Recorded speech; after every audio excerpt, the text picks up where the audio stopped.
မင်္ဂလာပါ Arsenal အသင်းကတော့ Atletico Madrid အသင်းကို4 ဂိုးမရှိနဲ့အနိုင်ရပြီးတော့ Champions League မှာရော Premier League မှာပါအခြေအနေကောင်းနေတဲ့အနေအထားကိုဆက်လက်ထိန်းသိမ်းထားနိုင်ပါတယ်။ပွဲမစခင်တုန်းကတော့ခံစစ်အကောင်းဆုံးအသင်းနှစ်သင်းရင်ဆိုင်ကြတာဖြစ်တဲ့အတွက်ကြောင့်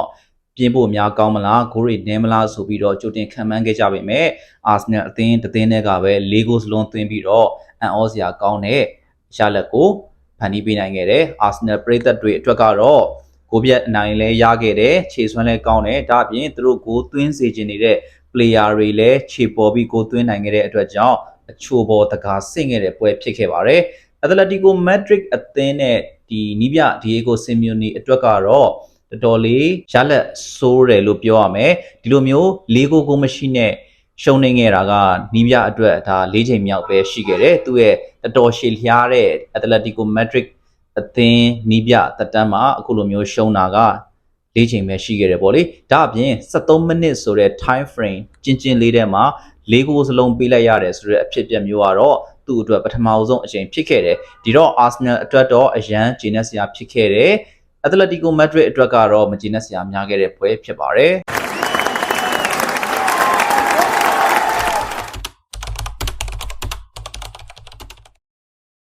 ဒီပွဲအကြောင်းလေးကိုနည်းနည်းပြန်ပြီးသွားလိုက်ကြအောင်။ဘာကြောင့်အခုလိုမျိုး၄ ဂိုးပြန်အနိုင်ရရှိသွားသလဲဆိုတာကိုလေ့လာကြရအောင်။ Arsenal ကပွဲစကတည်းကစနစ်တကျစိုးမိုးနိုင်တယ်။ Atletico Madrid ကတော့ဒါသူတို့ရဲ့အာသန်နဲ့လင်မြန်တဲ့တောင်ပန်ကစားသမားတွေကွင်းလယ် transition တွေပြီးတော့တိုက်စစ်မှု Julian Alvarez ရဲ့ပါနတ်မှုဒါတွေကိုအားပြုပြီးတော့ Arsenal အသင်းကိုတုံ့ပြန်မှုစူးစမ်းခဲ့တယ်။ဒီနေရာမှာ Arsenal ဘာကြောင့်အခုလိုမျိုးအနိုင်ရရှိခဲ့သလဲဆိုလို့ရှိရင်တော့မာကျော်တဲ့ကွင်းလယ်ကိုဖျက်ဆီးနိုင်ခဲ့လို့ပဲဖြစ်တယ်လို့ပြောရမယ်။ Atletico Madrid အသင်းရဲ့ဒီကြမ်းတမ်းပြီးကြစ်လစ်တဲ့ကွင်းလယ်အဖြတ်ကစားဟန်ကပထမပိုင်းမှာတော့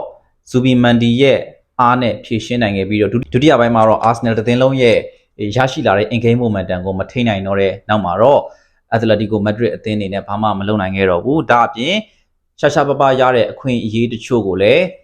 းကံမကောင်းခဲ့ဘူးပေါ့လေ။ Julian Alvarez ရဲ့ကန်ချက်ကဘာတန်းထိထွက်လာတာမျိုးဒါမျိုးတွေဖြစ်ခဲ့တယ်ဆိုတော့ဒီနေ့ပွဲကတော့ Atletico အတွက်မဟုတ်ခဲ့ဘူးရတဲ့ chance လေးတွေအနည်းအကျဉ်းကဂိုးအဖြစ်ပြောင်းလဲနိုင်ခဲ့မယ်ဆိုရင်တောင်မှဒီနေ့ပွဲမှာ Arsenal ကိုသူတို့ရှင်နိုင်မှုမလွယ်ဘူးဒီလိုနေထားမျိုးမှာရွေးချယ်မှုတွေလည်းရှိခဲ့တဲ့အတွက်ကြောင့်အခုလိုမျိုး၄ ဂိုးပြတ်ရှုံးနေသွားခဲ့ရတာဖြစ်တယ် Arsenal ဘက်ကပြန်ကြည့်ရင်တော့ဒီ၄ ဂိုးပြတ်အနိုင်ရလက်ကတကယ်ကိုထိုက်တန်တယ်ပထမပိုင်းမှာတည်းကသူတို့တွေကပိုကောင်းအောင်ကစားနိုင်ခဲ့ပေမဲ့သူတို့လည်းပဲဒီ Iberichi Exi ရဲ့တိုင်ထီထွက်တဲ့ဘောလုံးပြီးတော့ Atletico Madrid ကိုသမား Jan Oblak ရဲ့တော်တော်လေးကိုထူးချွန်ပြောင်းမြောက်တဲ့ကာဝယ်မှုတွေနေရာယူမှန်မှုတွေပြီးတော့ Saka ရဲ့အနေငယ်သောဒီလွှဲချော်မှုလေးတွေပေါ့လေဒါတွေကြောင့်သာဂိုးမရခဲ့ဘူးဆိုပေမဲ့သူတို့အသင်းကပိုကောင်းတဲ့အခြေအနေမှာရှိခဲ့တယ်ဆိုတာကတော့တကယ်ကိုမြင်သာတဲ့အနေအထားပဲဖြစ်ပါတယ်ဒုတိယပိုင်းမှာတော့ Arsenal တို့ကသူတို့ရဲ့ straight match ဖြစ်တဲ့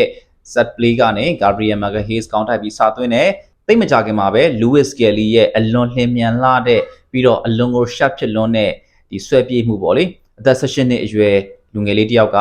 ဥရောပရဲ့အချစ်လက်ဆုံးကွင်းလေဒုဒေကြီးကိုဖြတ်ဆွဲပြီးတော့ Martinelli စီပြလက်နေတယ် Martinelli ကလည်းဒါ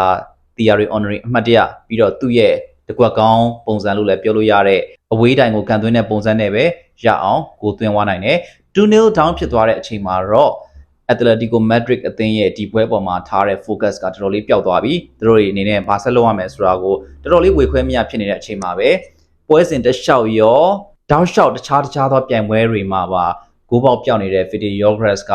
3မိနစ်အတွင်းမှာ2ဂိုးစတိုက်သွင်းလိုက်နိုင်တယ်ဒီဂိုး2ဂိုးစလုံးကကြည့်လို့ရှိရင်တော့ကန်ကောင်းလို့ရသွားတဲ့ဂိုးမျိုးလို့ပြောနိုင်ပေမဲ့ Fede Yogres ရဲ့နေရာယူမှန်မှုကိုလည်းချီးကျူးရမှာဖြစ်ပါတယ်သူ့အနေနဲ့ဘောလုံးချမဲ့လမ်းကြောင်းတွေမှာအကောင်းဆုံးရှိနေတဲ့အပြင်ပထမဂိုးမှာဆိုပိုသိတာတယ်ရုတ်တရက်မထင်မှတ်ဖဲနဲ့ဒီ body position က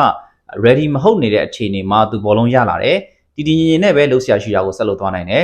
အမြဲတမ်းဂိုးကန်ခေခဲ့တဲ့ Yogres ကဒီဂိုးမှာတော့ goal leg ရှိခဲ့တယ်တစ်ဖက်နောက်ခံလူရဲ့ခြေထောက်နဲ့ထိပြီးတော့ပိုက်ထဲကိုလင်္ကာနဲ့ပဲဝင်သွားတယ်အဲ့ဒီနောက်ပိုင်းမှာတော့ goal leg ပွင့်သွားတဲ့ Yogres အတွက်ဒီ corner ကနေ second ball ရတာကိုသူဝင်ပိတ်သွင်းလိုက်တယ်ပေါ့လေသူခန္ဓာကိုယ်နဲ့ပဲဝင်ပိတ်သွင်းလိုက်တယ်ဒီနေရာမှာလည်းချီကျူးဖို့ကောင်းတာက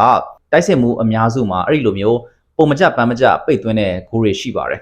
Yogres ရဲ့ဒုတိယဂိုးကလည်းအဲ့ဒီလိုဂိုးမျိုးထဲမှာပဲစီးရင်ထည့်ရမှာဖြစ်တယ်ဘာကြောင့်ချီကျူးတင်တယ်လဲဆိုတော့ဒီလောက် သူ့ကို market နေပေးထားတဲ့ဂျားတွေကနေပြီးတော့ခန္ဓာကိုယ်က balance out တဲ့အနေအထားကနေရသလိုပိတ်သွင်းသွားတာဒါကြောင့်မလို့ဒါ Arsenal အသင်းကတော့ကျွန်တော်ပြီးခဲ့တဲ့ဗီဒီယိုမှာပြောခဲ့သလိုပဲ